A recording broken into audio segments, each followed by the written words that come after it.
cold November air clung to Edward Blackwood's skin as he adjusted his spectacles, peering closer at the faded photograph in his hands. The small town of Millfield's archive room was silent, except for the occasional creak of the old wooden floor and the rustling of paper as Edward sifted through the collection of historical records. As the town's new historical society curator, he had been tasked with cataloging the forgotten corners of Millfield's past. "Curious," he muttered to himself, holding the photograph closer to the oil lamp. The yellow light flickered across the image. A war memorial dedication ceremony from 1891. The photograph showed 3 women dressed in mourning black, standing solemnly before a newly unveiled stone monument. According to the faded inscription on the back, they were widows of soldiers who had perished in the Battle of Wounded Knee. Edward had seen dozens of similar photographs in his career, solemn-faced women, their grief frozen in time. But something about this particular image made him pause. He couldn't quite place what had caught his attention, but an inexplicable unease settled in his stomach as he studied the 3 figures. The first 2 widows stood rigid and proper, their faces partially obscured by black veils, hands clasped tightly before them, the very picture of Victorian mourning. But the 3rd widow. Edward frowned and leaned closer. Her posture was slightly different.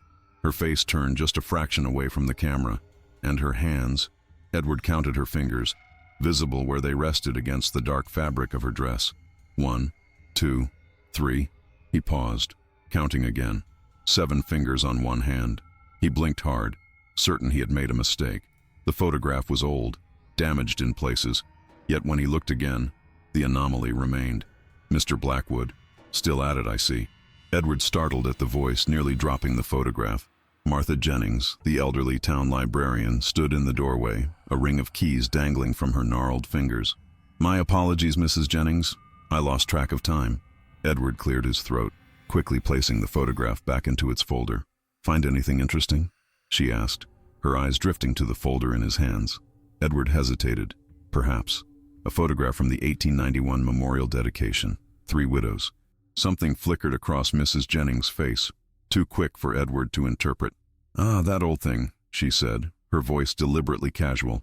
"Not much to tell there. Just 3 poor souls who lost their husbands in that dreadful business at Wounded Knee." "The 3rd widow," Edward began, then paused, unsure how to phrase his observation without sounding absurd. "There's something unusual about her hands." Mrs. Jennings stiffened. "Photography from that era was primitive, Mr. Blackwood. Damage to the image, exposure problems. You know how it is." She glanced at the large clock on the wall. "It's nearly 6. I need to lock up." Edward nodded, returning the folder to its box. But as he gathered his notes, he slipped the photograph into his waistcoat pocket. Something about Mrs. Jennings' reaction had only intensified his curiosity. "Will you be returning tomorrow?" Mrs. Jennings asked, her keys jingling nervously in her hand. "Yes, I believe I will," Edward replied. "There's still much to catalog." "Then I bid you good night, Mr. Blackwood." As Edward stepped out into the chilly evening air, he couldn't shake the feeling that Mrs. Jennings had been relieved to see him go. Walking briskly down Millfield's cobblestone streets, he mentally reviewed what he knew about the Battle of Wounded Knee. December 1890, the 7th Cavalry Regiment, over 150 Lakota Sioux killed. A dark chapter in American history, less than a year before the memorial photograph was taken. Back in his rented room at the Millfield Inn, Edward removed the photograph from his pocket and placed it on the small desk by the window. The lamplight cast long shadows across the image. He reached for his magnifying glass and bent over the photograph once more. The 3rd widow's face was slightly blurred, as if she had moved during the exposure, but her hands were crisp, clear, and undeniably wrong. 7 elongated fingers on her visible hand. Not a smudge, not a trick of light or damaged emulsion. 7 distinct fingers. Edward turned the photograph over again, studying the faded handwriting on the back. Memorial dedication, June 7, 1891. Widows, Mrs. Eleanor Sutton, Mrs. Catherine Winslow, Mrs. Adelaide Hayes. 3 names, 3 widows. But which was which? And what explanation could there be for the anatomical impossibility he was seeing? Edward's research instincts took over. He pulled out his notebook and began to write, documenting his observations and questions. Tomorrow he would return to the archives with a specific purpose, to learn everything he could about these 3 women, particularly Mrs. Adelaide Hayes. Sleep came fitfully that night. Edward dreamed of seven-fingered hands reaching through darkness, of veiled women whose faces dissolved into shadow when he tried to look at them directly. He woke several times, his nightshirt damp with sweat despite the room's chill. When morning finally came, Edward dressed quickly and made his way to the small cafe across from the library. As he sipped his strong black coffee, he noticed a headline in the Millfield Gazette left by a previous patron. "Vandalism at Veterans Memorial Causes Outrage." Edward quickly scanned the article. According to the report, someone had defaced the very war memorial from the photograph, carving strange symbols into the stone overnight. The article quoted the mayor calling it a disgrace to the memory of our fallen heroes, and promising severe consequences for the perpetrators. By the time Edward reached the library, a small crowd had gathered near the memorial in the town square. He lingered on the periphery, observing. The memorial was now covered with a large tarp, with 2 constables standing guard. Among the onlookers, Edward spotted Mrs. Jennings, her face pale as she clutched her handbag tightly. When she noticed Edward watching her, she quickly looked away and hurried toward the library. Edward followed at a distance, his unease growing. "Mrs. Jennings," he called as he entered the building. She paused at the circulation desk, composing her features before turning to face him. "Mr. Blackwood, I didn't expect you quite so early. I saw the newspaper," Edward said carefully. "Quite troubling, the vandalism. Hooligans." Mrs. Jennings replied dismissively. "Nothing more. Did you need assistance with the archives today?" "Yes, actually. I'm interested in any records you might have regarding the 3 widows from that memorial photograph, particularly Mrs. Adelaide Hayes." The color drained from Mrs. Jennings' face. "I don't believe we have much on her." "Why the interest in that particular woman?" Edward chose his words carefully. "Historical thoroughness. I like to be comprehensive in my documentation." "I see." Mrs. Jennings's eyes darted to the clock, then back to Edward. "The town records from that period are incomplete, I'm afraid. Fire in '97 took a good portion of our archives." She hesitated, then added reluctantly, "You might speak with Dr. Abernathy. His father was the town physician back then. If anyone would know about the Hayes woman, it would be the doctor." "And where might I find Dr. Abernathy?" "His practice is at the end of Willow Street, the White House with the green shutters." Mrs. Jennings paused. "But Mr. Blackwood, some matters in this town's history, well, they're best left undisturbed." Edward thanked her for the information, pretending not to notice her warning. He spent another hour in the archives, finding nothing of note regarding Adelaide Hayes. No birth records, no marriage certificate, nothing to indicate she had ever lived in Millfield apart from that single photograph. The walk to Dr. Abernathy's house took Edward past the covered memorial. The crowd had dispersed, but the constables remained. One of them nodded to Edward as he passed. "Terrible business, isn't it?" the constable said. "Indeed," Edward replied. "Has anything like this happened before?" The constable glanced around before answering. "Not in my time. But my grandfather used to speak of strange happenings around that monument. Said every few decades, someone tries to deface it with the same markings." "The same markings?" Edward's interest piqued. "What sort of markings?" The constable shrugged. "Couldn't say. Not supposed to discuss it. Mayor's orders." He straightened his posture. "Best move along, sir." Dr. Abernathy's house was exactly as Mrs. Jennings had described, white with green shutters, well-maintained but somehow foreboding in the gray morning light. Edward knocked on the door, which was opened by a severe-looking housekeeper. "I'm here to see Dr. Abernathy," Edward explained, "regarding a historical matter." The housekeeper eyed him suspiciously, but eventually showed him to a well-appointed study where an elderly man sat behind a large mahogany desk. "Dr. Abernathy, I presume?" Edward extended his hand. "Edward Blackwood, Historical Society Curator." The doctor's handshake was surprisingly firm for a man of his years. "Mrs. Jennings telephoned about your visit. You're interested in Adelaide Hayes." Edward blinked, taken aback by the doctor's directness. "Yes, I found her photograph in the archives. She was one of the widows at the 1891 memorial dedication." Dr. Abernathy gestured for Edward to sit. "Show me the photograph." Edward hesitated, then removed it from his pocket. The doctor studied it for a long moment, his expression unreadable. "Have you noticed anything unusual about this image, Mr. Blackwood?" "The third widow," Edward said cautiously. "Her hands." Dr. Abernathy nodded slowly. "7 fingers. And you want to know if it's a photographic anomaly? Is it?" "No." The doctor returned the photograph. Adelaide Hayes had 7 fingers on each hand, a rare congenital condition. Edward frowned. The explanation seemed too simple, too readily offered. I see. And her connection to Millfield? I could find no records of her. Dr. Abernathy sighed heavily. Because there are none. Adelaide Hayes wasn't from Millfield. She arrived shortly before the memorial dedication and left soon after. No one knew much about her except that she claimed her husband died at Wounded Knee. Claimed? Edward caught the slight emphasis on the word. The doctor rose from his chair and moved to the window, looking out toward the town square. My father was suspicious of her. No one could verify her story. No one had heard of a soldier named Hayes among the casualties. Then why was she included in the memorial ceremony? The town council didn't want to challenge a widow's grief, Dr. Abernathy said. Even one as unusual as Mrs. Hayes. Edward made a note in his book. And after the ceremony? Where did she go?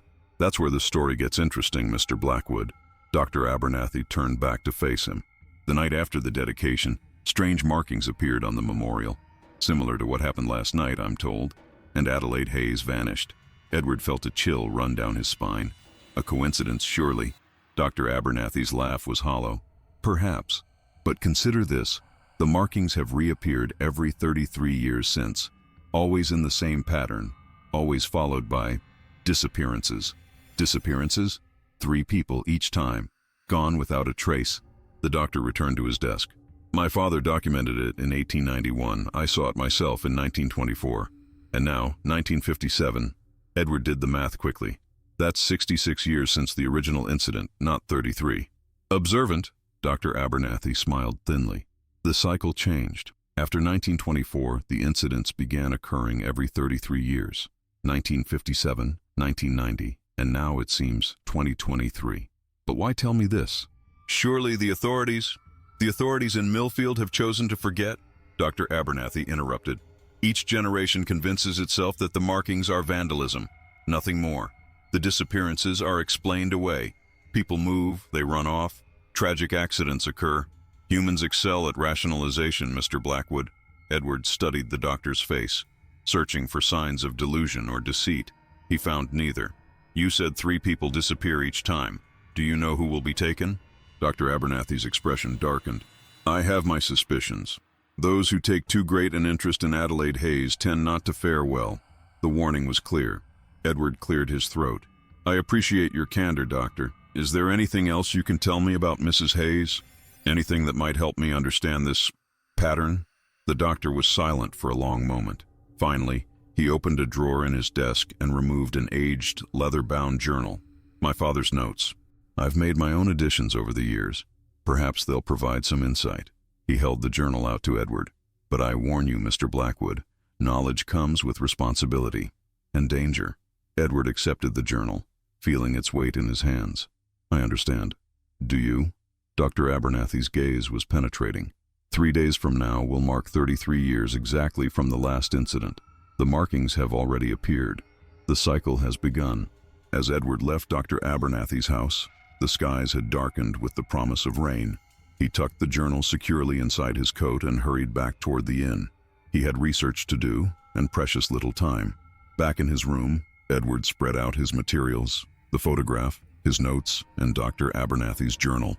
He began with the journal, carefully turning the brittle pages filled with the elegant handwriting of the elder Dr. Abernathy, occasionally interspersed with the more modern script of the current doctor.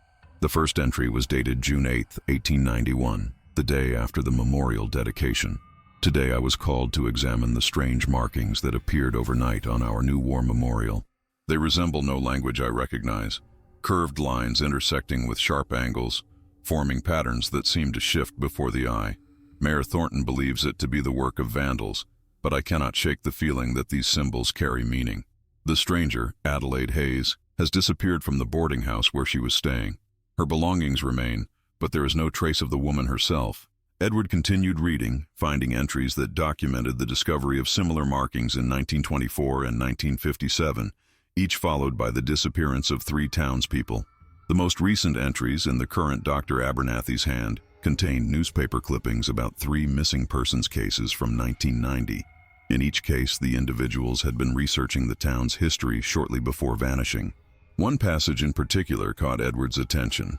My father believed, and I have come to agree, that Adelaide Hayes was not what she appeared to be. Her physical anomaly, the seven-fingered hands, was but the most visible sign of her otherness. The markings she leaves are not mere vandalism, but a language, a summoning. Every 33 years, she returns to claim 3 souls. For what purpose, we cannot say. Those who look too deeply into her nature become her prey. Edward closed the journal, his mind racing. If he accepted the Abernathy's theory, then Adelaide Hayes was something beyond human understanding, a creature that returned cyclically to claim victims. But that defied all logic, all rational explanation. And yet, the photograph. The 7 fingers were undeniably there. Edward pulled out the photograph again, studying it intently. This time, he forced himself to look directly at Adelaide Hayes's partially obscured face. In the flickering lamplight, he could almost swear the blur that obscured her features shifted, revealing for just an instant a face that was not a face at all, but a writhing mass of something else. Edward recoiled, dropping the photograph. His heart pounded in his chest. A trick of the light. It had to be. He picked up the photograph again, hands trembling slightly. The blur remained just a blur. A sharp knock at his door made Edward jump. He quickly gathered the materials and concealed them in the desk drawer before answering. It was the innkeeper, a telegram in hand. "This just arrived for you, Mr. Blackwood." Edward thanked him and closed the door. The telegram was brief. "Cease investigation immediately. Return to Boston on next train. Matter of utmost urgency. Director Collins." Edward frowned. He had informed his superior at the Historical Society of his work in Millfield, but this response seemed extreme. And how had Director Collins even known about his investigation? He had mentioned nothing about Adelaide Hayes or the memorial in his correspondence, unless someone in Millfield had contacted Collins. Mrs. Jennings, perhaps, or Dr. Abernathy himself. Edward paced his small room, weighing his options. Professional obligation dictated he follow his superior's instructions. Yet something about this mystery compelled him forward. 3 days until the cycle completed. 3 potential disappearances. Making his decision, Edward sat at the desk and drafted a response telegram. Require 2 additional days to complete cataloging. Will return Friday with full report. Blackwood. It wasn't a complete defiance of orders, but it would buy him time. After sending the telegram, Edward returned to his research with renewed determination. If Adelaide Hayes was returning to claim 3 victims, perhaps he could break the cycle. But first, he needed to understand exactly what she was. The journal had hinted at her otherness, but provided no concrete explanation. Edward needed more information, and he suspected the vandalized memorial might hold clues. He would have to find a way to examine it, despite the guards. As night fell, rain began to patter against his window. Edward continued his work, poring over the journal, making notes of patterns and connections. The Abernathys had documented everything meticulously, but their observations raised more questions than answers. Why 33 years? Why 3 victims? What was the significance of Wounded Knee to whatever entity Adelaide Hayes truly was?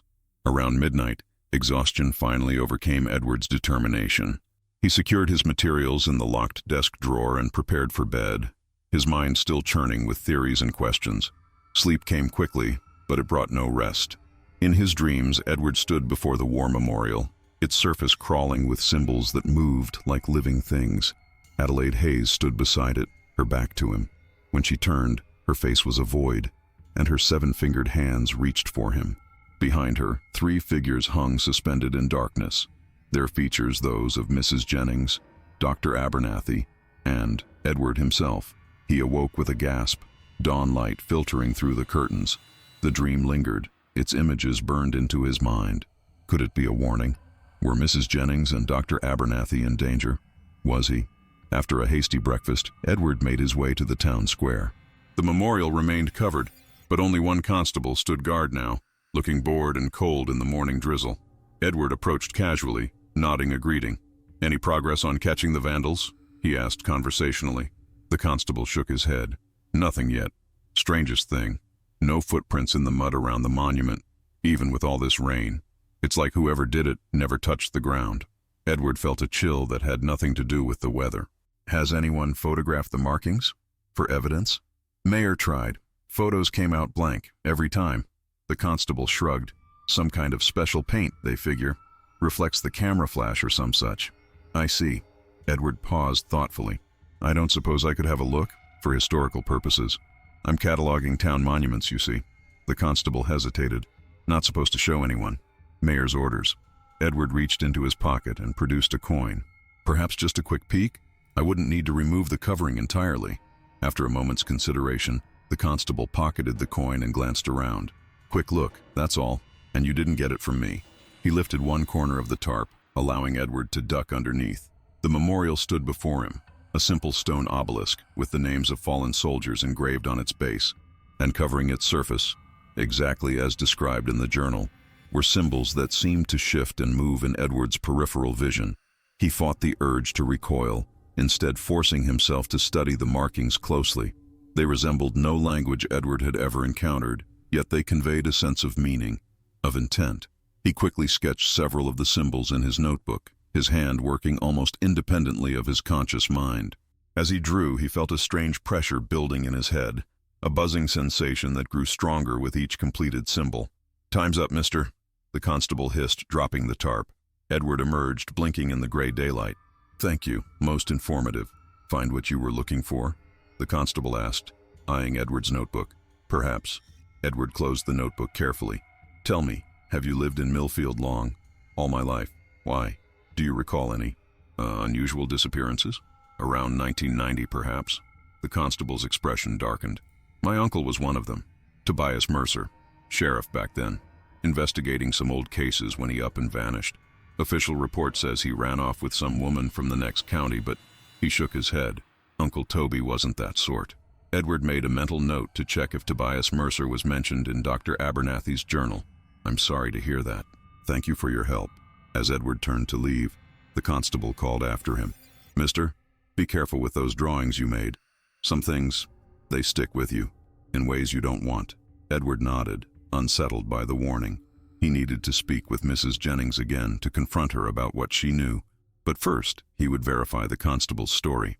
At the library, Edward found a quiet corner and reopened Dr. Abernathy's journal, searching for entries from 1990.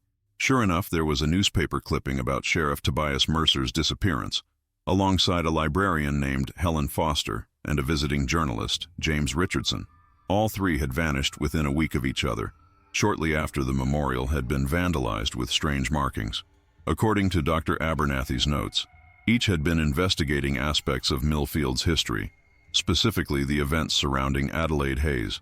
The pattern was undeniable. Edward closed the journal and made his way to the circulation desk, where Mrs. Jennings was sorting through card catalog entries. Mrs. Jennings, he began without preamble, I know about Adelaide Hayes. The librarian froze, her hands hovering over the cards. I don't know what you mean, Mr. Blackwood. I've spoken with Dr. Abernathy. I've seen his father's journal. I know about the 33-year cycle, the disappearances. Edward leaned closer, lowering his voice. I know you're aware of it too.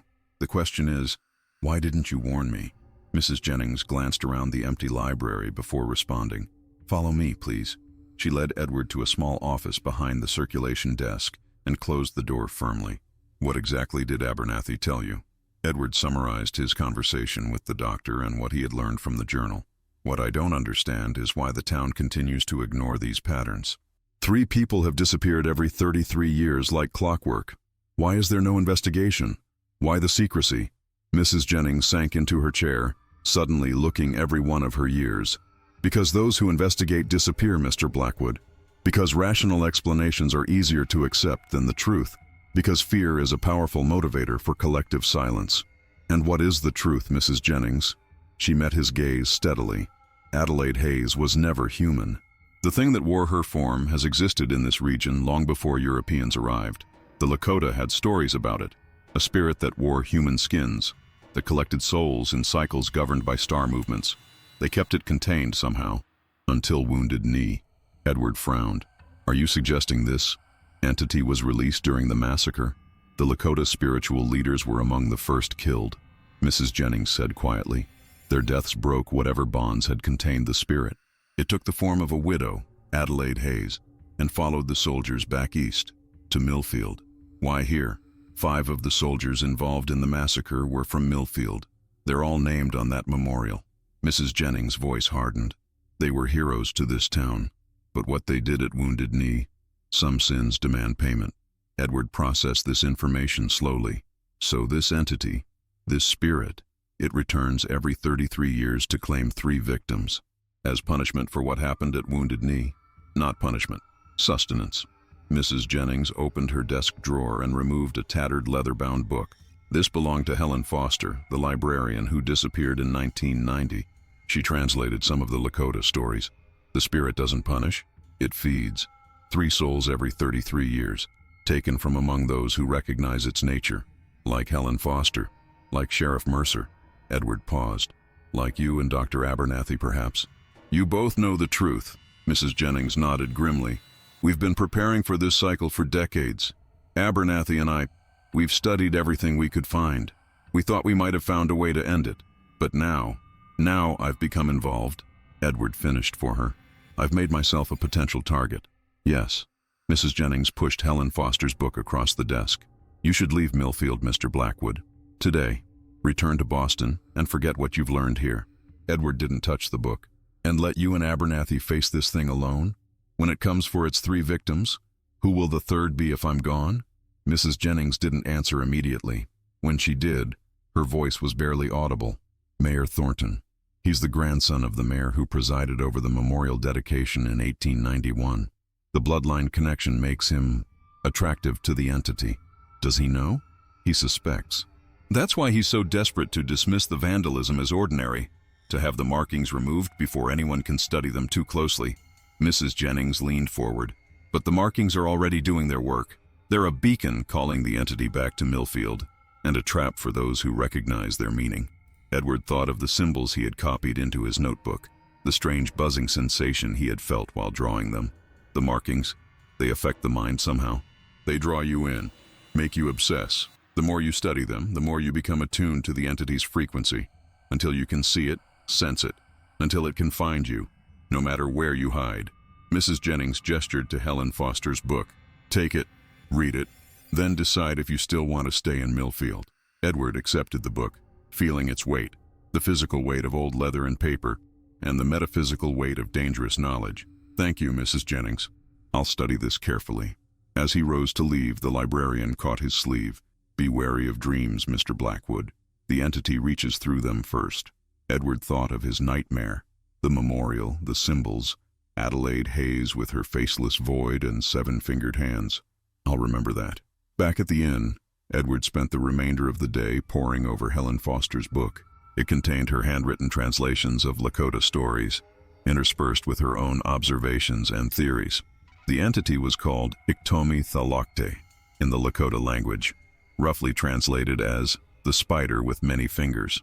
According to legend, it existed between worlds, using human forms as vessels to enter the physical realm. It fed not on flesh, but on spirit, on potential. 3 souls every cycle, representing past, present, and future.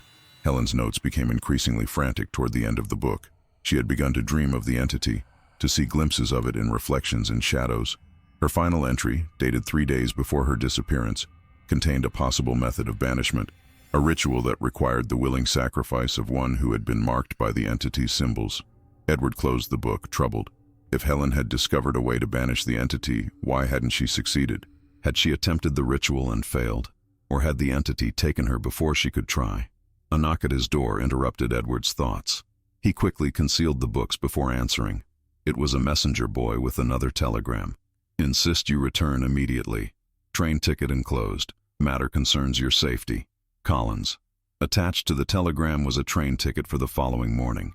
Edward thanked the boy and closed the door, his mind racing. Collins seemed genuinely concerned for his safety, but how could his superior possibly know about the danger in Millfield? Unless... Edward had a sudden, chilling thought. What if Director Collins had encountered Adelaide Hayes before?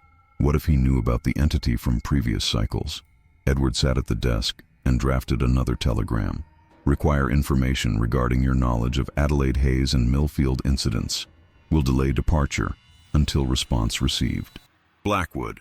After sending the telegram, Edward returned to his research with renewed urgency. If Collins knew something about the entity, that information could be crucial. In the meantime, Edward needed to prepare for the possibility that he, Mrs. Jennings, and Dr. Abernathy might have to confront the entity themselves. Helen Foster's proposed banishment ritual troubled him. A willing sacrifice seemed an extreme measure, and yet, if it could end the cycle permanently, saving countless future victims, might it not be worth considering? As evening approached, Edward decided to visit Dr. Abernathy again. The doctor might have insights into Helen's research that weren't contained in her book.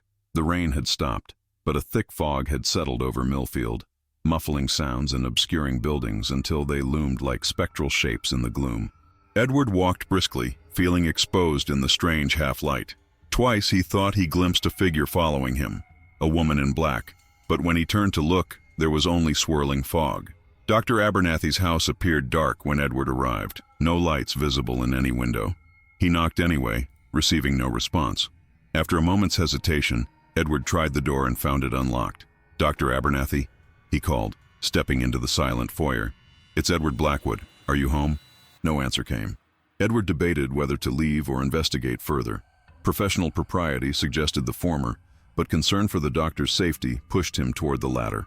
After his conversation with Mrs. Jennings, Edward worried the entity might already be claiming its victims. He moved cautiously through the darkened house, eventually finding his way to the study where he had met with Dr. Abernathy previously. The room was in disarray, books pulled from shelves, papers scattered across the floor, desk drawers left open and ransacked. "Dr. Abernathy?" Edward called again, more urgently. A soft sound from behind the desk caught his attention. Edward circled around to find the doctor crumpled on the floor, breathing but unconscious. A thin trickle of blood ran from his temple. Edward knelt beside him, checking for other injuries. "Doctor, can you hear me?" Abernathy's eyelids fluttered. "Blackwood," he mumbled. "Get out. She's here. Who's here? What happened?" The doctor grabbed Edward's wrist with surprising strength. "Hayes, looking for the book. My father's ritual." Before Edward could question him further, a floorboard creaked behind them. Edward turned to see a figure standing in the doorway, a woman in black, her face obscured by shadow. For an instant, Edward thought it was Mrs.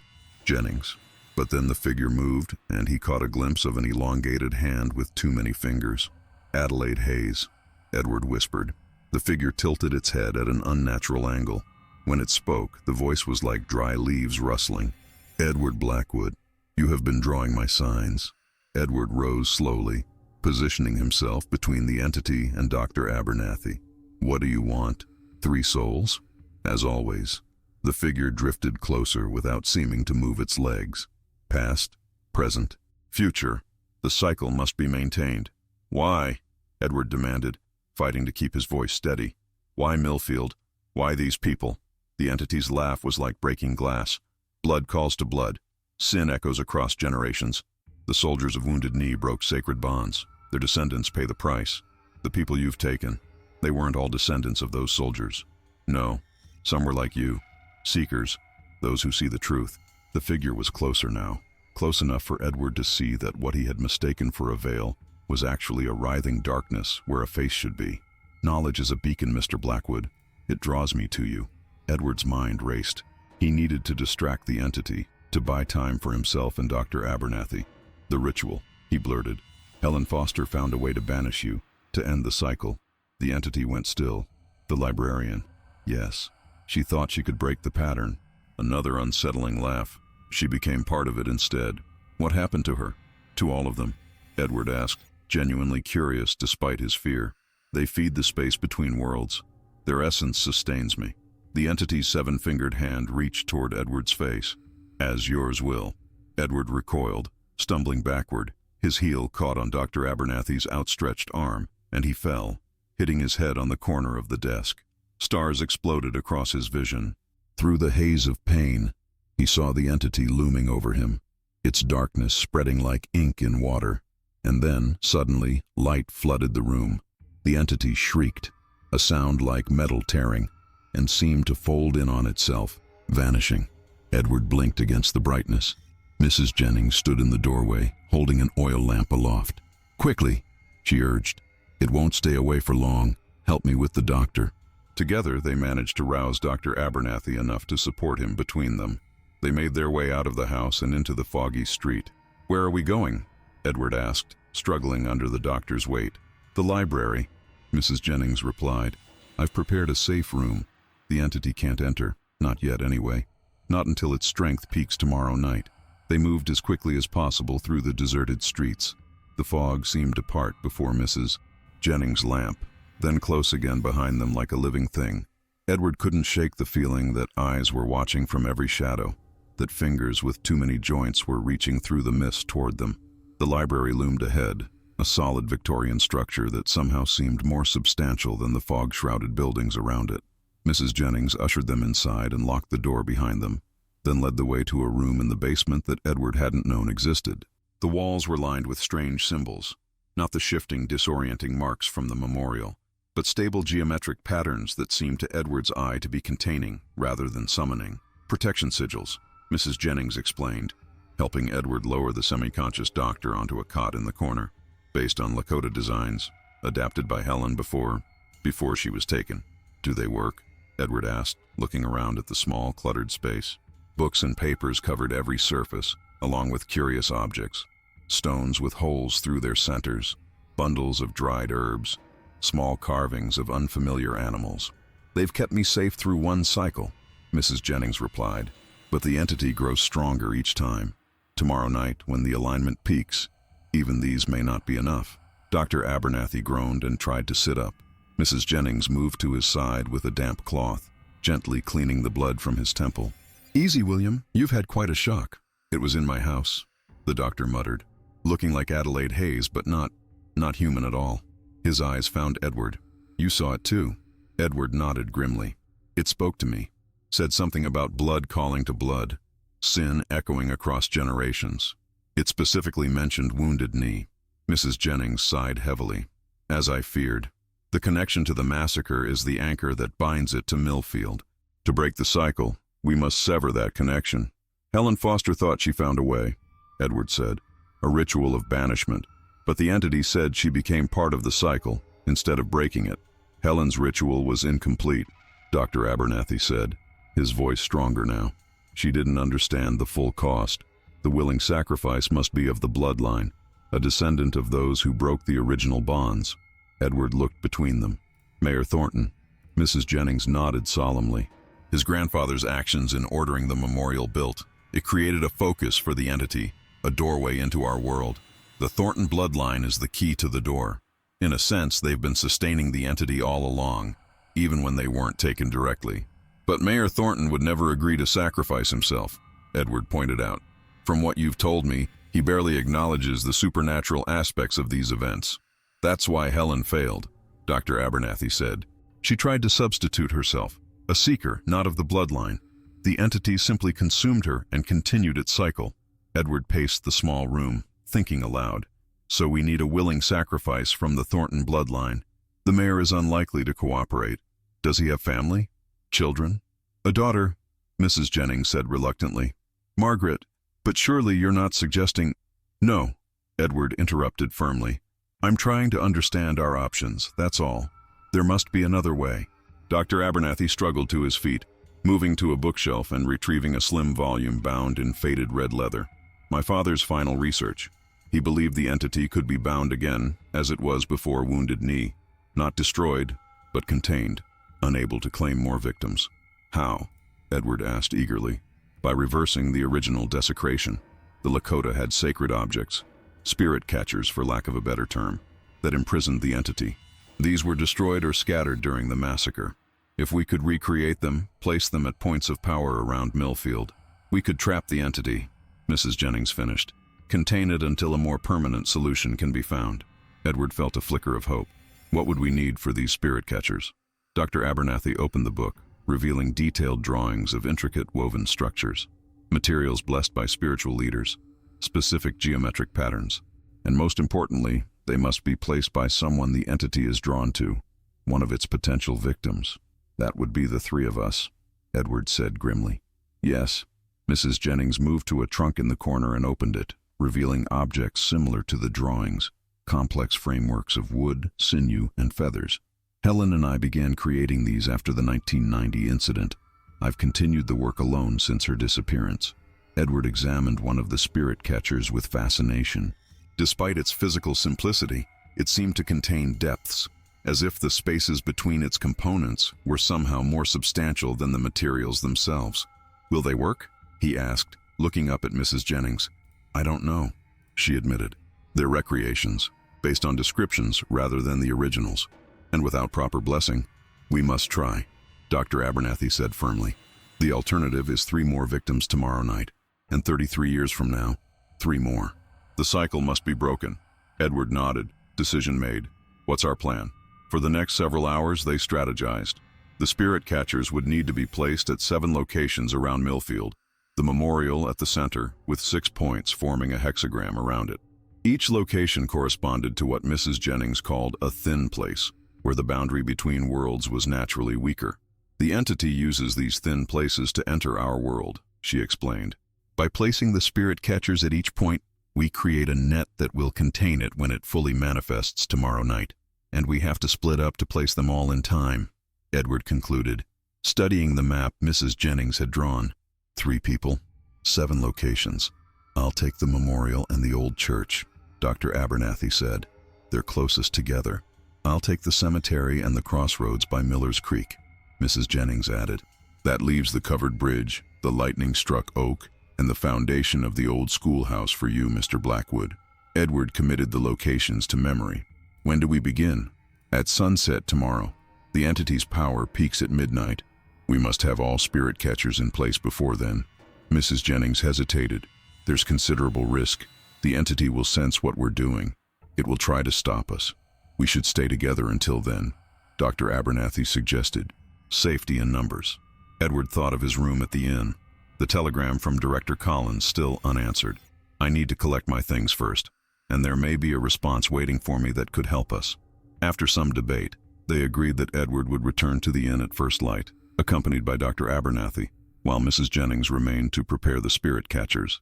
They would reconvene at the library by noon to make final preparations. The remainder of the night passed tensely. Edward managed a few hours of fitful sleep on a makeshift pallet, his dreams once again invaded by shifting symbols and 7-fingered hands reaching through darkness. He awoke before dawn, feeling far from rested but determined. As planned, Dr. Abernathy accompanied Edward to the Millfield Inn just as the sun was rising. The streets were eerily empty, the fog still clinging to buildings and trees. At the inn, Edward found 2 telegrams waiting. The first was from Director Collins. "Hayes incident known to society. Previous curator perished 1957 investigating same. Return immediately. Some matters beyond historical record. Collins." The second telegram was brief and unsigned. "Count her fingers again. Look closer." Edward showed both messages to Dr. Abernathy, who frowned deeply at the second one. "What does it mean, count her fingers again?" Edward pulled out the photograph of the 3 widows, studying it once more. Adelaide Hayes's hand was clearly visible, showing 7 elongated digits. "I don't understand. There are 7 fingers, just as we thought." "May I?" Dr. Abernathy took the photograph, holding it up to the light from the window. After a long moment, he inhaled sharply.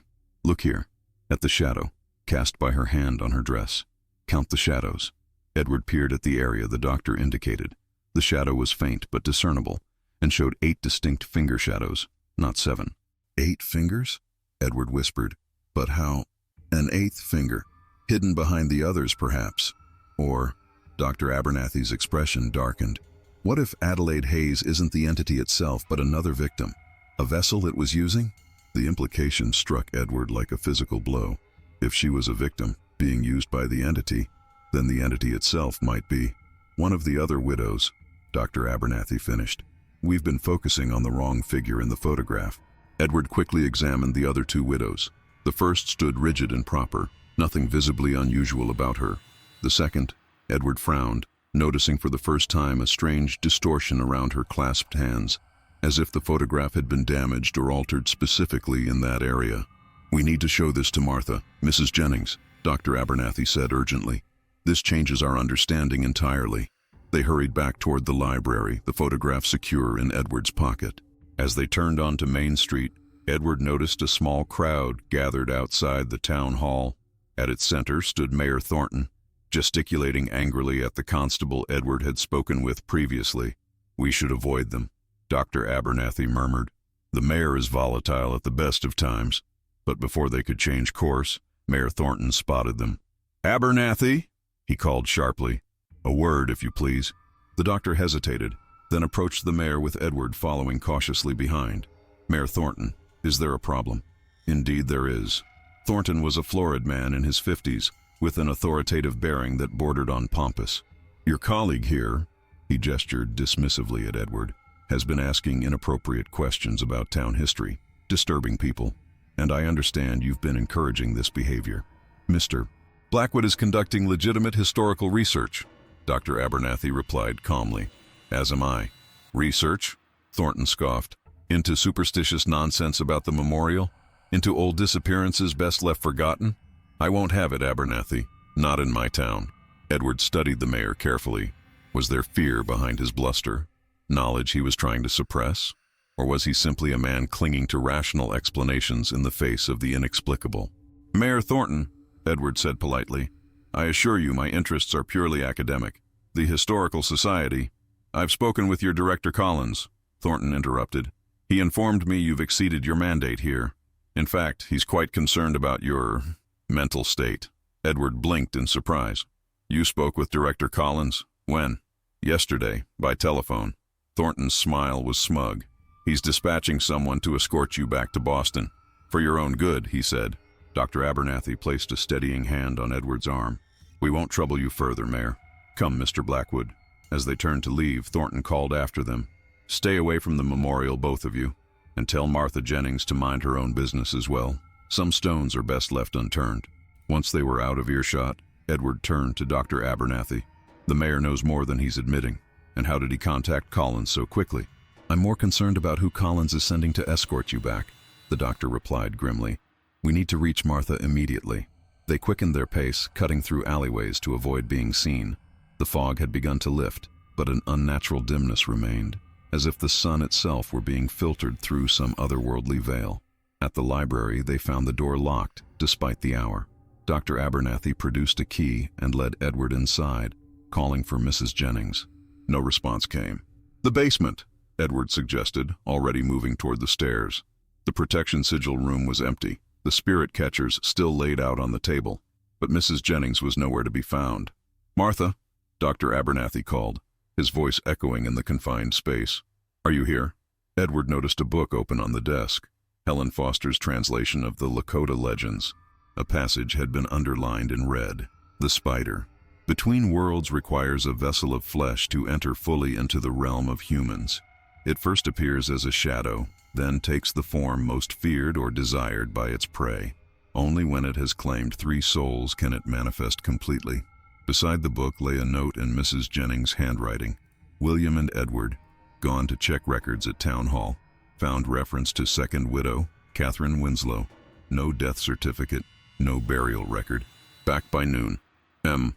Dr. Abernathy read the note with growing alarm. "The Town Hall, where Thornton is. We have to go back," Edward said, already moving toward the stairs. "If what we suspect is true, if one of the other widows is the entity, then Martha may be walking into a trap," the doctor finished. They rushed back toward the town hall, no longer concerned about being seen. The crowd had dispersed, and the building stood silent and imposing in the strange half-light. The main doors were unlocked, swinging open with an ominous creak. The interior was cool and dim, smelling of old paper and furniture polish. A central staircase led to the second floor, where the town records were kept. Edward and Dr. Abernathy ascended cautiously, calling softly for Mrs. Jennings. At the top of the stairs, a narrow corridor stretched in both directions. To the left lay the mayor's office. To the right, the records room. A sliver of light showed beneath the records room door. Edward approached first, knocking gently. "Mrs. Jennings? Are you in there?" No response came. He tried the handle, unlocked. The door swung open to reveal the records room in disarray, papers and folders scattered across tables and floor. A single lamp burned on the central desk, illuminating a chaos of documents, and in the center of it all, a dark stain spread across the wooden floor. "Blood," Dr. Abernathy whispered, kneeling to touch the still wet substance. "Recent." Edward's heart pounded. "Martha!" he called, no longer concerned with stealth. "Martha, can you hear me?" A soft moan came from behind a toppled filing cabinet. Edward rushed over, helping Dr. Abernathy move the heavy piece of furniture. Behind it lay Mrs. Jennings, a deep gash on her forehead, her glasses shattered beside her. "Martha," Dr. Abernathy cradled her head gently. "Can you hear me? What happened?" Her eyes fluttered open, unfocused at first, then sharpening with recognition. "William? Edward? You shouldn't. Not safe. Who did this to you?" Edward asked urgently. "Was it Thornton?" Mrs. Jennings clutched at Edward's sleeve. "Not Thornton. The photograph, I found her record. Catherine Winslow. Never existed. Created from nothing in 1891, just before the memorial dedication." Dr. Abernathy helped her to a sitting position. "Catherine Winslow is the entity, not Adelaide Hayes. Adelaide was the first victim," Mrs. Jennings confirmed weakly. "A real widow, with a real deformity, easy to focus on, a distraction."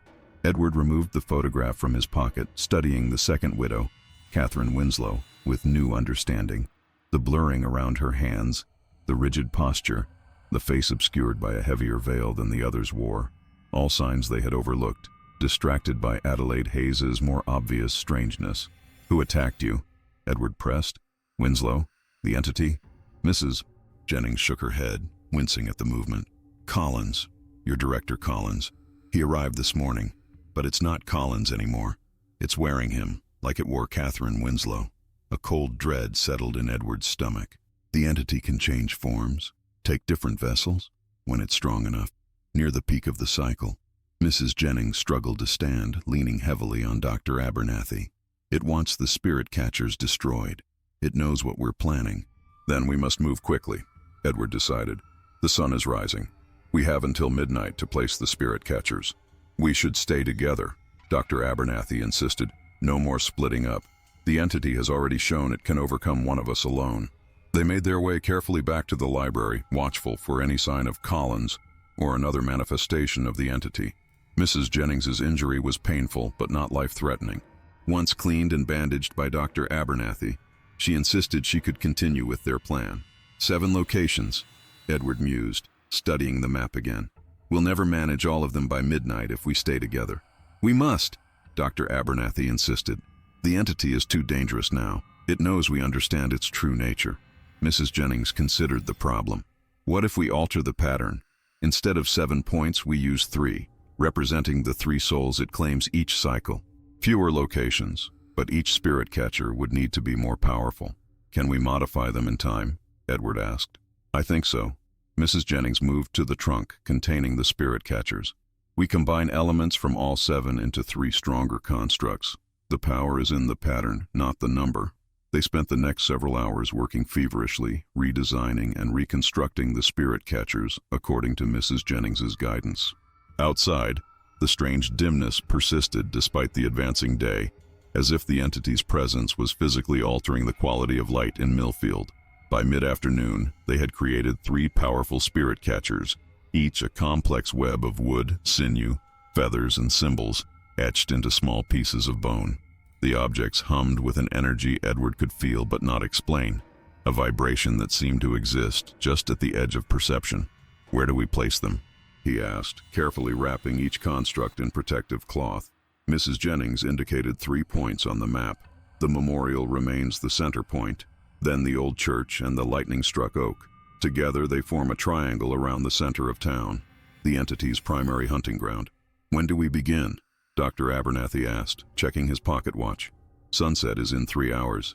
"Now," Mrs. Jennings said firmly, "before the entity realizes what we've done, it will expect us to wait until sunset, when the traditional ritual would begin."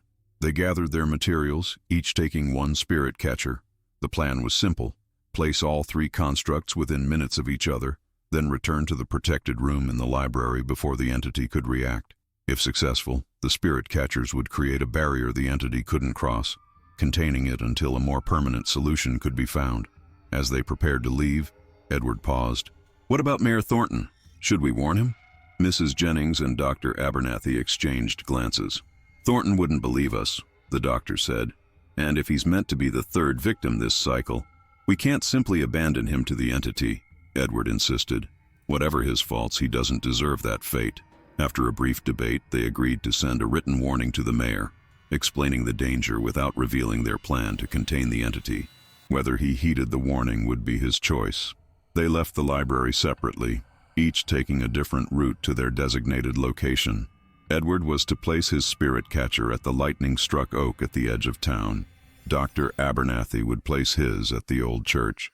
Mrs. Jennings, despite her injury, insisted on handling the most dangerous location, the memorial itself.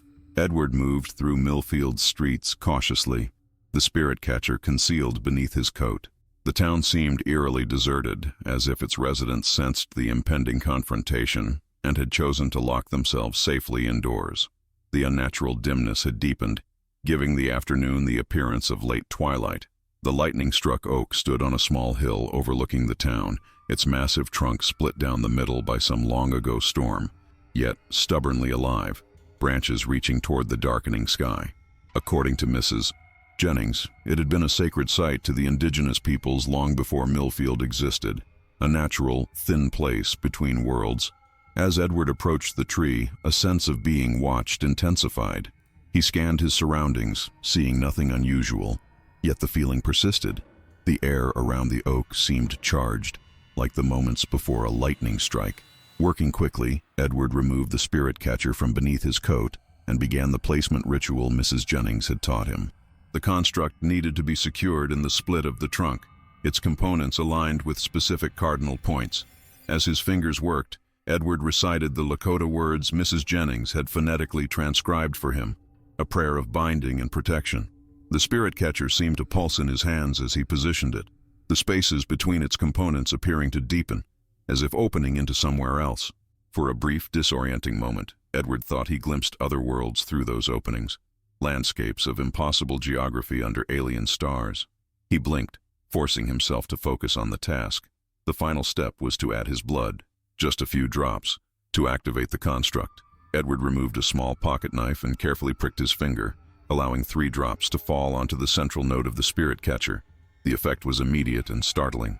The construct flared with a blue-white light that seemed to spread outward, forming a dome of energy that extended several yards in all directions before fading from visibility. Though now invisible, Edward could still feel its presence, a subtle pressure against his skin, like standing too close to a powerful electrical device. His part completed, Edward turned to hurry back toward town. He needed to rendezvous with the others at the library as planned, but as he reached the bottom of the hill, a familiar figure stepped into his path. Director Collins stood before him, impeccably dressed in his Boston finery, but the eyes that looked out from Collins' face were not human eyes at all. They were voids, swirling with the same shifting symbols Edward had seen on the memorial. "Mr. Blackwood," the thing wearing Collins' form said, its voice a hollow approximation of the director's cultivated tones. "How disappointing to find you meddling in matters beyond your comprehension." Edward took an involuntary step backward. "You're not Collins. I wear him, as I have worn many forms over many cycles." The entity smiled with Collins' mouth, the expression chilling in its wrongness. "Your superior was most helpful. He came rushing to Millfield when the mayor contacted him, concerned about your unusual behavior. So eager to help, so easy to accommodate." "What have you done with the real Collins?" Edward demanded, trying to maintain his composure while looking for an escape route. "He feeds the space between worlds, as you will soon enough." The entity glanced up at the oak. "A spirit catcher. How quaint. Helen Foster tried the same approach. It didn't save her. We've improved on her design," Edward said, stalling for time. He prayed that Dr. Abernathy and Mrs. Jennings had succeeded in placing their own constructs. 3 points of containment, not 7. The entity's laugh was like shattering ice. 3 points. Yes, that would be effective, if you had 3. But your friends have encountered difficulties. Edward's heart sank. "You're lying." "Am I?" The entity gestured, and the air beside it rippled, showing an image like a window into another place. Dr. Abernathy lay unconscious on the steps of the old church, blood pooling beneath his head. The spirit catcher lay beside him, broken into pieces. "William," Edward whispered. "What did you do to him?" "Mayor Thornton did that, actually. So concerned about vandalism to historic properties. So quick to use his walking stick when he found the good doctor defacing the church." The entity's smile widened. "Humans are such useful tools." "And Mrs. Jennings?" Edward asked, dreading the answer. "The librarian is proving more resilient, but she won't succeed. The memorial is too strongly connected to me. She cannot approach it now." Edward's mind raced. If the entity was here, confronting him, then it couldn't be stopping Mrs. Jennings simultaneously. There was still a chance. "Why Millfield?" he asked, continuing to stall. "Why these people? Cycle after cycle. Blood calls to blood," the entity replied, echoing its earlier words. "The soldiers who massacred the Lakota at Wounded Knee, they freed me, yes, but they also bound me to their bloodlines. I can only feed through that connection. Millfield is where most of them came from, where their descendants remain. And the 3 victims each cycle? A perfect triangle of energy, past, present, future. The pattern must be maintained." The entity moved closer, Collins's form seeming to ripple at the edges. "But you already know this, Mr. Blackwood. You've read Helen Foster's translations. You've seen Dr. Abernathy's journal." Edward took another step backward, feeling the energy of the spirit catcher at the oak still pulsing behind him. "If you're bound to the bloodlines of those soldiers, then why take people like me, like Helen Foster? We have no connection to Wounded Knee, don't you?" The entity's voice changed, becoming softer, almost sympathetic. "Check your family history, Edward Blackwood. Why do you think Director Collins sent you specifically to Millfield? Why do you think you felt so drawn to that photograph?" A cold realization washed over Edward. "My grandfather. He fought in the Indian Wars. Lieutenant James Blackwood, 7th Cavalry, present at Wounded Knee." The entity nodded Collins' head. "Blood calls to blood, Edward. You were always meant to be part of this cycle." Edward's mind reeled with the implications. Had Collins known about this connection? Had Edward been sent to Millfield as some kind of sacrifice, to maintain a cycle that the Historical Society had somehow become entangled with? "Even if what you say is true," Edward said, finding his resolve, "we can still contain you. The spirit catchers require all 3 points to function. You have one. Your friends have failed." The entity extended Collins's hand, fingers elongating unnaturally, until they resembled the 7-fingered hand from the photograph. "Come with me willingly, Edward Blackwood. Your sacrifice can spare others. Isn't that what you historians value? The greater good, the lessons of the past protecting the future?" For a moment Edward was tempted. If what the entity said was true, if he was destined to be one of the 3 victims this cycle, perhaps his willing sacrifice could somehow disrupt the pattern. Perhaps he could save Mrs. Jennings, Dr. Abernathy, even Mayor Thornton. But then he thought of Helen Foster, who had apparently made a similar choice.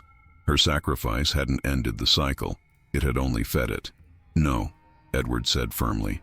"I reject your offer, and I don't believe my friends have failed." As if in response to his words, a column of blue-white light suddenly erupted from the center of town, from the memorial. It shot skyward, momentarily brightening the unnatural gloom that hung over Millfield. The entity in Collins's form shrieked, its composure shattering. "The librarian! How did she—" It whirled back to face Edward, rage contorting Collins's features into something inhuman. "This changes nothing. 2 points are not enough to contain me." "Perhaps not," Edward agreed, "but they can weaken you, and there's still time to place the 3rd. He turned and sprinted toward town, toward the old church where Dr. Abernathy lay injured. If he could reach the doctor's broken spirit catcher, perhaps he could repair it enough to complete the triangle. Behind him, the entity howled in fury. Edward didn't look back, focusing only on the path ahead. The blue-white light from the memorial pulsed rhythmically, like a beacon guiding him forward. Millfield's streets were still deserted.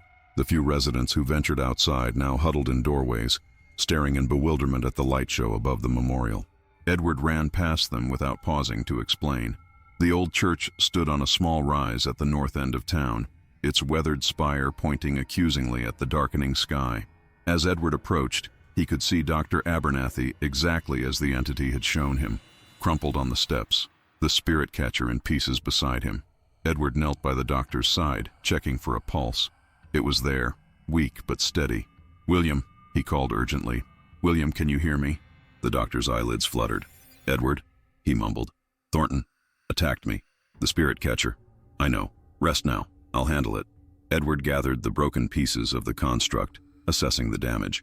The central framework was intact, but many of the connecting elements had been snapped or crushed. Could it still function? Edward wasn't sure. Behind him, a cold voice spoke. "It won't work, you know."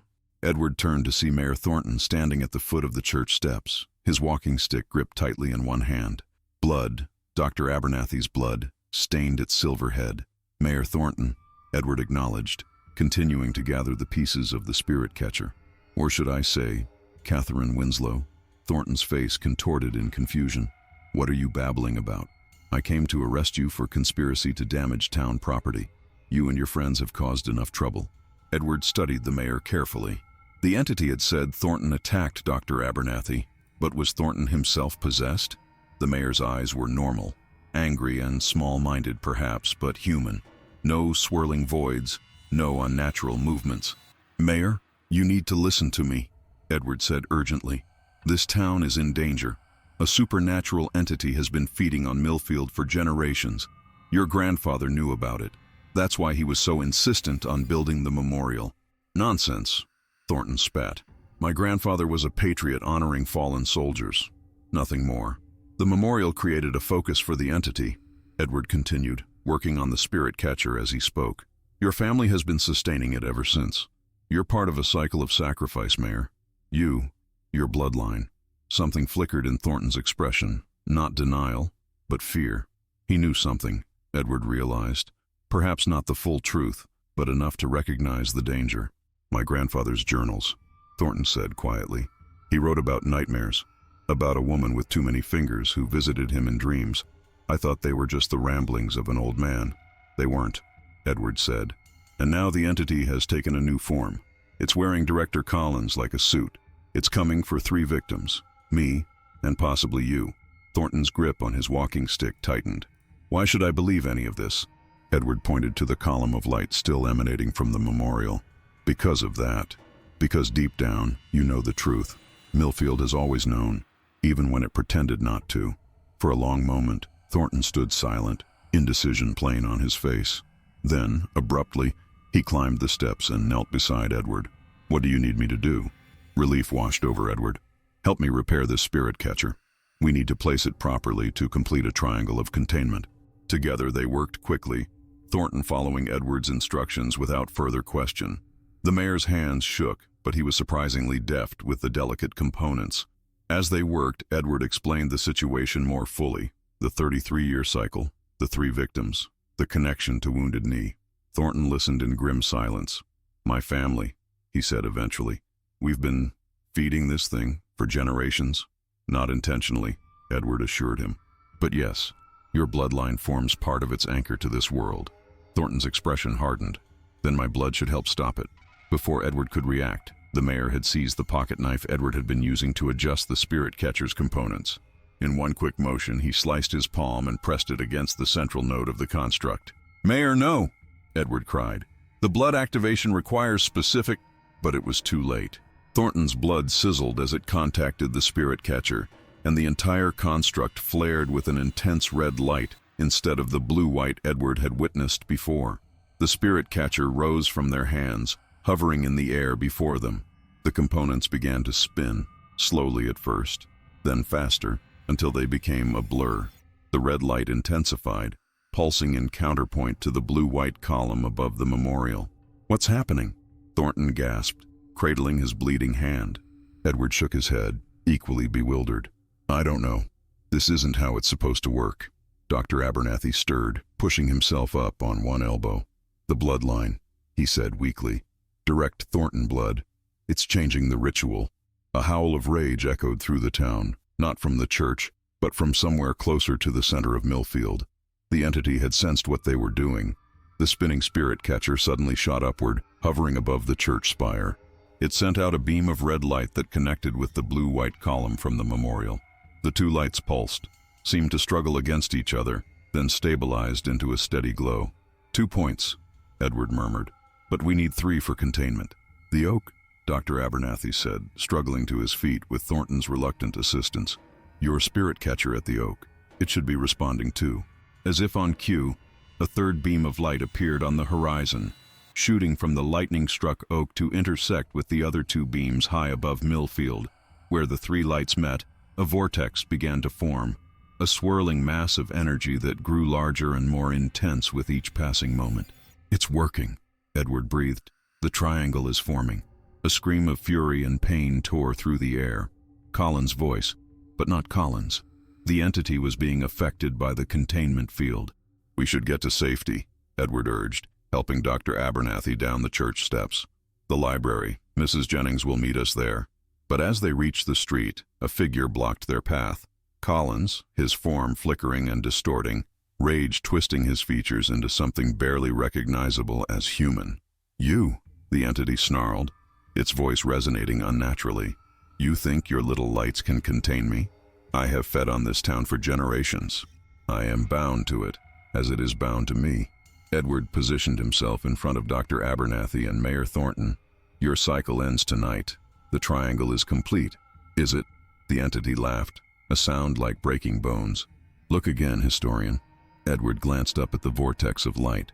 To his horror, he saw that the beam from the oak was flickering, weakening. The triangle was becoming unstable. "Your construct at the oak was never properly aligned," the entity said smugly. "Amateur work, Mr. Blackwood. Helen Foster would be disappointed. We need to stabilize the third point," Dr. Abernathy said urgently, "or the containment will fail." Mayor Thornton stepped forward suddenly. "What would it take? More blood?" "No," Edward started to say, but Dr. Abernathy interrupted. "Yes, blood of the bloodline, freely given at the third point. It might be enough." Thornton nodded grimly. "Then I'll go to the oak. My family started this. It's fitting that I should help end it."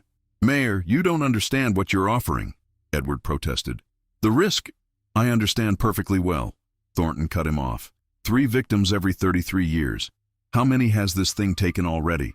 Dozens. And my family, my bloodline, has been sustaining it all along. He straightened his shoulders. "I have a responsibility to end this." Before Edward could argue further, the entity shrieked and lunged forward, Collins's body moving with impossible speed. But instead of attacking, it simply passed through their group, heading directly for the memorial and Mrs. Jennings. "Martha!" Dr. Abernathy gasped. "It's going after Martha!" Edward made a split-second decision. "Mayor, get to the oak. Dr. Abernathy, can you make it to the library?" The doctor nodded. "I think so. But what about you?" "I'm going after Mrs. Jennings. We need all 3 points maintained until midnight. That's when the containment becomes permanent." Edward checked his pocket watch. "Less than an hour. We can do this." They separated each with their task. Edward raced toward the memorial, praying he wasn't too late. The column of blue-white light still rose from it, which meant Mrs. Jennings's spirit catcher was still functioning. But for how much longer if the entity reached her? The town square was bathed in unearthly light, the blue-white from the memorial, the red from the church, and the fainter, flickering beam from the distant oak. Shadows stretched and twisted unnaturally, as if the light itself was distorting the physical world. At the memorial, Edward found chaos. The tarp had been torn away, revealing the obelisk covered in shifting symbols that seemed to crawl across its surface. Mrs. Jennings stood before it, one hand pressed against the spirit catcher she had placed at its base, the other extended toward the approaching entity in Collins' form. "You cannot pass," she was saying, her voice stronger than Edward had ever heard it. "This point is sealed." The entity in Collins' body snarled, circling her like a predator. "You think your pathetic constructs can hold me? I who have existed between worlds since before your kind learned to speak. Not alone," Mrs. Jennings replied calmly. "But together, 3 points will bind you, as you were bound before." Edward approached cautiously from behind. The entity seemed focused entirely on Mrs. Jennings, unaware of his presence. If he could reach the spirit catcher, add his strength to hers. But before he could move closer, the entity's head snapped around, Collins's eyes fixing on Edward with unnatural awareness. "The historian returns," it hissed. "Come to save your friend. Too late. The binding is already failing." Above them, the vortex where the 3 beams met was indeed fluctuating, the beam from the oak growing fainter by the second. "Mayor Thornton is on his way to stabilize it," Edward said, hoping to distract the entity. "His blood will complete the triangle." "Thornton," the entity spat the name like a curse. "His bloodline has served me well, but he is weak, like his grandfather.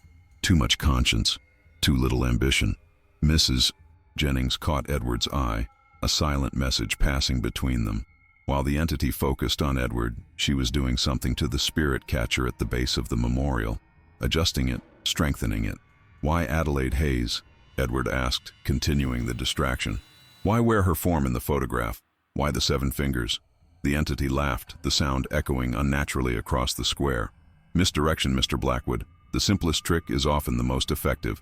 Everyone remembers the widow with 7 fingers. No one looks too closely at the ordinary figure beside her. Catherine Winslow. Edward nodded. A name you created. A persona. One of many over the centuries. The entity took a step toward Edward, Colin's face stretching into an impossible smile. I've worn so many skins, walked among humans undetected. Only at the height of each cycle must I reveal my true nature to feed. As the entity spoke, Edward noticed the beam of light from the oak suddenly intensifying. Thornton had reached it, had added his blood to the construct. The triangle was stabilizing again. The entity noticed too, its stolen face contorting with rage. "No!" it howled, whirling back toward Mrs. Jennings and the spirit catcher. "I will not be contained again." It lunged forward, Colin's body distorting grotesquely as it moved, limbs elongating, fingers sprouting extra joints. Mrs. Jennings stood her ground, one hand still pressed to the spirit catcher, the other raised in a gesture that seemed half defiance, half ritual. "Edward, now!" she cried. Without hesitation, Edward rushed forward and placed his hand beside hers on the spirit catcher. The construct pulsed with energy, the blue-white light intensifying until it was almost blinding. The entity reached them, its not quite Colin's hand stretching toward them with impossible fingers. But as it touched the perimeter of light surrounding the spirit catcher, it recoiled as if burned. "The triangle is complete," Mrs. Jennings said, her voice ringing with authority.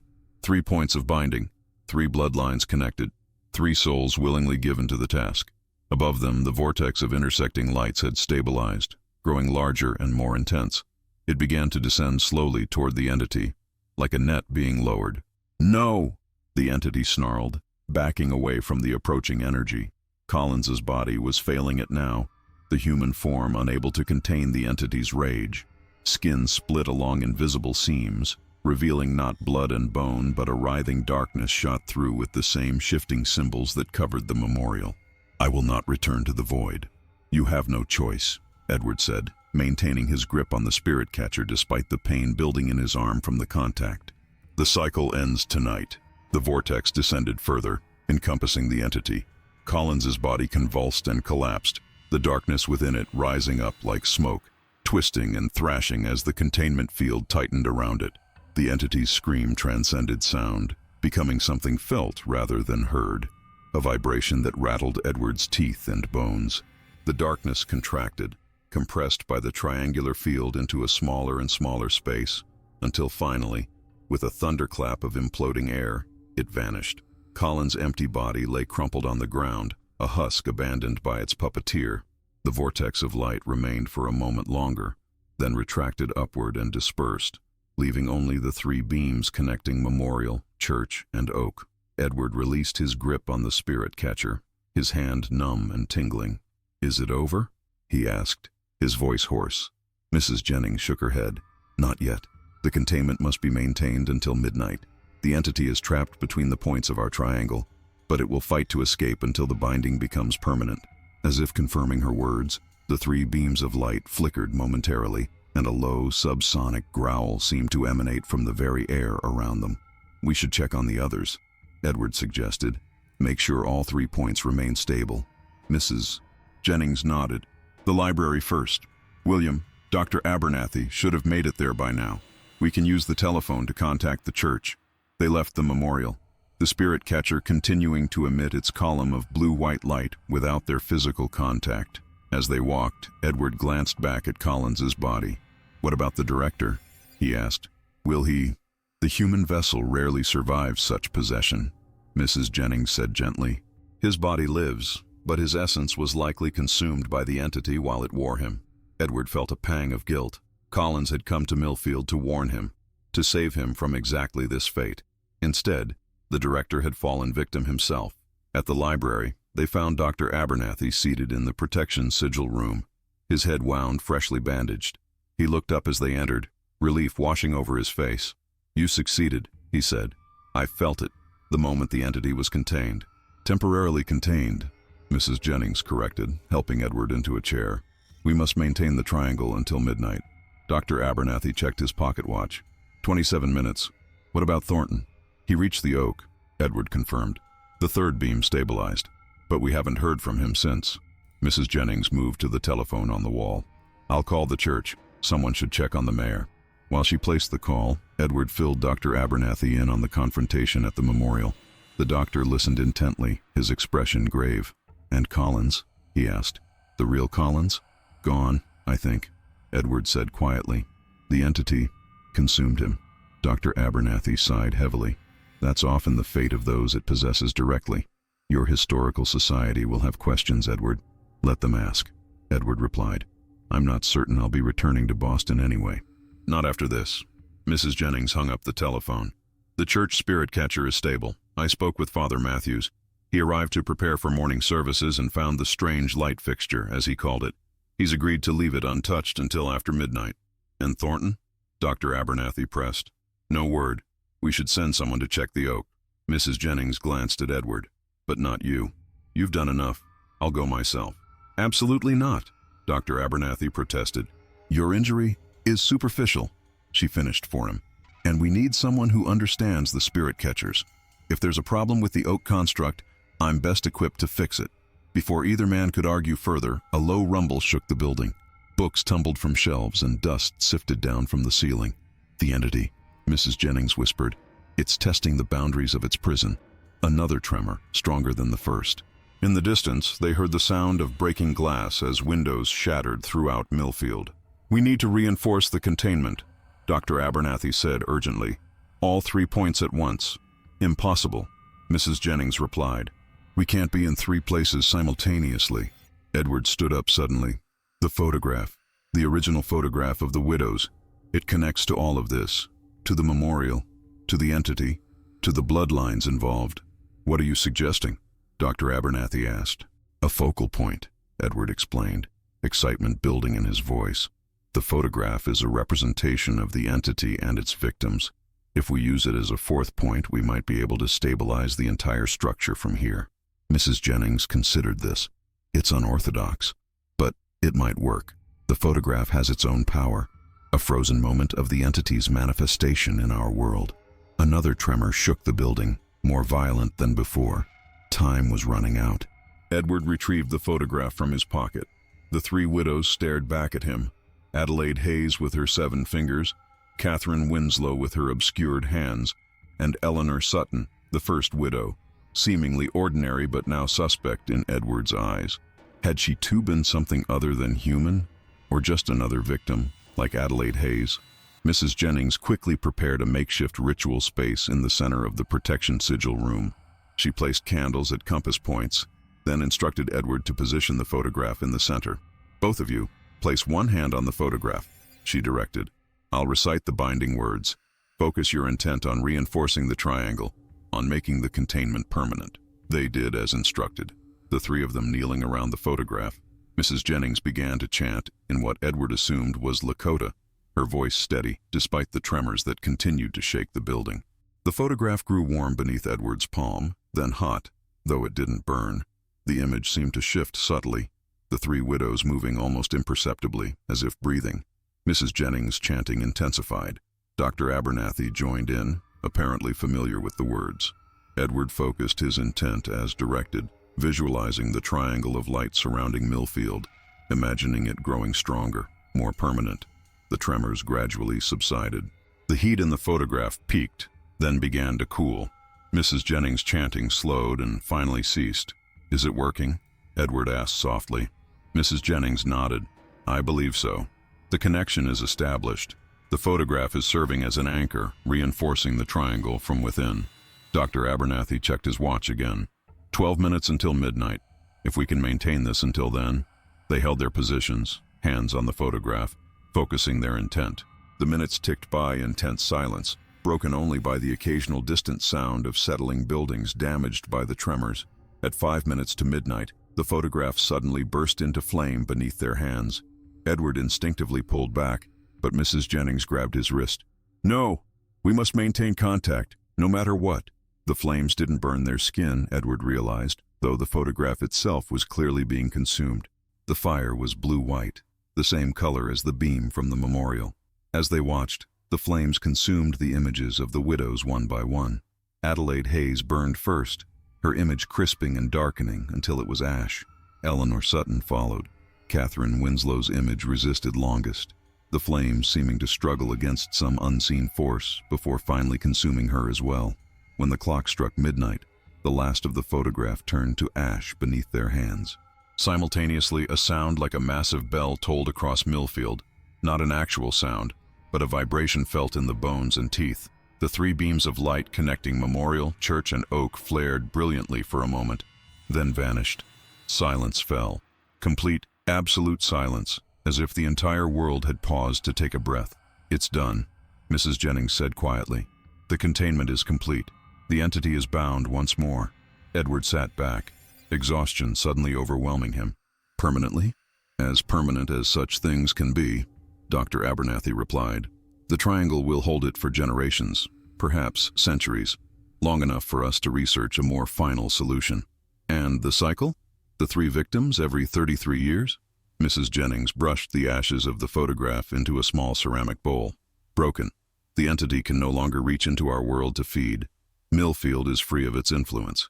Edward thought of Collins, his body empty of self, of Adelaide Hayes, the real widow whose deformity had made her a perfect distraction, of all the victims over decades, Sheriff Mercer, Helen Foster, countless others whose disappearances had been rationalized and forgotten.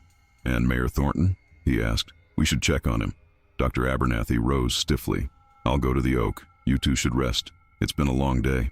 "I'll come with you," Edward insisted, helping Mrs. Jennings to her feet. "We started this together. We should finish it together." The walk to the lightning-struck oak was silent, the three of them too exhausted for conversation. Millfield was quiet, its residents likely huddled in their homes after the strange lights and tremors. Tomorrow there would be questions, investigations. But tonight, in this moment, there was only the completion of their task. The oak stood silently against the night sky, its split trunk a dark wound against the stars. The spirit catcher remained where Edward had placed it, though it no longer glowed with supernatural light. And at the base of the tree sat Mayor Thornton, his back against the trunk, eyes closed, face peaceful. "Mayor?" Edward called softly, approaching. "Mayor Thornton?" The mayor didn't respond. Dr. Abernathy knelt beside him, checking for a pulse. After a moment, he looked up at Edward and Mrs. Jennings, his expression solemn. "He's gone, but peacefully, I think. No signs of trauma." "His blood completed the triangle," Mrs. Jennings said. "A willing sacrifice from the bloodline that sustained the entity. Perhaps it was always meant to end this way." Edward felt a complex mixture of emotions: sorrow for Thornton's death, guilt for involving him, yet also a sense of completion, of balance restored. He made his choice, a choice his grandfather never had the courage to make. They sat in silence beside Thornton's body for a time, honoring his sacrifice. Eventually, Dr. Abernathy spoke. "We should return to town. Report this as a natural death, a heart attack perhaps, the strain of the day." "And the rest?" Edward asked. "The entity, the containment, Collins." "We document everything," Mrs. Jennings said firmly, "for those who come after us, so that if the binding ever weakens, they'll have the knowledge we lacked, a proper historical record." Edward nodded. "Yes, that seems fitting." As they prepared to carry Thornton's body back to town, Edward took one last look at the spirit catcher in the oak. It had returned to its original appearance, just wood, sinew, feathers, and bone, arranged in a pattern that seemed almost random to the casual observer. Yet it now held an entity that had terrorized Millfield for generations. "What will you do now, Mr. Blackwood?" Mrs. Jennings asked as they walked. "Return to Boston?" Edward considered the question. "No, not immediately anyway. There's still work to be done here. The town's history needs proper documentation. The true history, not the sanitized version it's been telling itself." "And after that?" Dr. Abernathy pressed. Edward thought of the telegram from Director Collins, of the Historical Society's concerns about his investigation into matters they clearly knew more about than they had admitted. How many other towns had their own Adelaide Hayes? How many other cycles continued unbroken because no one recognized the patterns? "I think," Edward said slowly, "that there are other histories that need uncovering, other cycles that need breaking." He glanced at his companions. "With the right colleagues, of course." Mrs. Jennings smiled, the first genuine smile Edward had seen from her since his arrival in Millfield. "I believe we could arrange that, Mr. Blackwood. I believe we could indeed." As they reached the edge of town, dawn was breaking over Millfield, the first normal daylight the town had seen in days. The memorial stood in the square, its surface now bare of the shifting symbols, just an ordinary stone monument to fallen soldiers. The war widows, real and otherwise, gazed out from a photograph that no longer existed, their secrets finally laid to rest. Edward Blackwood, Historical Society curator, had come to Millfield to document its past. He had succeeded beyond his expectations, though not in ways he could ever include in his official report. Some histories, he now understood, existed in the spaces between official records, in the whispered stories, the unexplained disappearances, the cycles that repeated generation after generation. And some histories, once uncovered, demanded action rather than mere documentation. As he watched the sun rise over Millfield, Edward resolved that this would be his new purpose, not just to record the past, but to heal its lingering wounds, to break the cycles that bound communities to ancient horrors, to count the fingers of every Adelaide haze he encountered and look beyond them to the true threats that lurked in shadow. The work would be dangerous. It would likely consume his life, as it had consumed Helen Foster's before him. But as he stood with Mrs. Jennings and Dr. Abernathy, watching light return to a town freed from darkness, Edward knew he wouldn't choose any other path. Some historians recorded the past. Edward Blackwood would help free it.